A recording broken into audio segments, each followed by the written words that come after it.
હાલમાં આમ આદમી પાર્ટીની પરિવર્તન લાવો ખેડૂત બચાવો યાત્રા ચાલી રહી છે।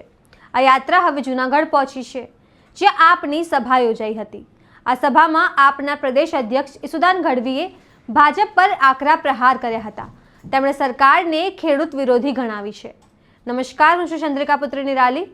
आओ सांभळीए ईसुदान गढ़वीए शुं कह्युं।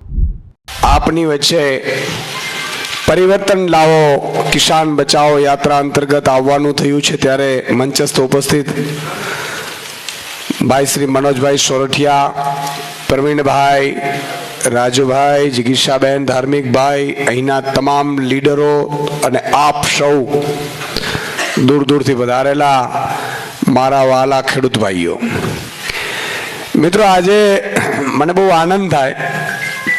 महामंथन पूरु कर्युं ने लगभग 5 वर्ष थया छे, थवा जशे। 5 वर्ष पहला कार्यक्रम हतो अने आजे पण महामंथनना चाहको उम्मीद साथे ज्यारे ज्यारे मळे त्यारे एम के ईसुदानभाई तमारो कार्यक्रम जोता हता, अमे जागृत थई गया अने बीजाने जागृत करीए छीए। मित्रों, आ धरती उपर आपणे आव्या छीए तो कईक आपीने जईए। एक समये आ देश गुलाम हतो।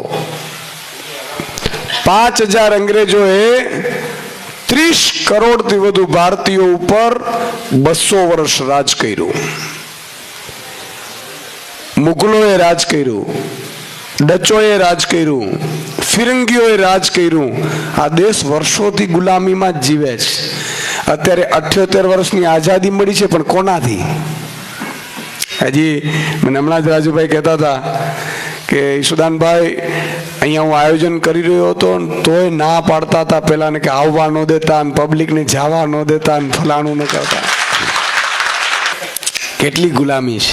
તો જેમ તમે ઈસુદાન ગઢવીની વાત સાંભળી, તમે તેમની વાતથી કેટલા સહેમત છો, શું વિચારો છો, કમેન્ટ કરીને જણાવો। અત્યાર માટે બસ આટલું જ। સમાચારને લગતી વધુ અપડેટ્સ માટે અમારી વેબસાઇટ www.gujaratplus.in પર પણ માહિતી મેળવી શકો છો। ધન્યવાદ।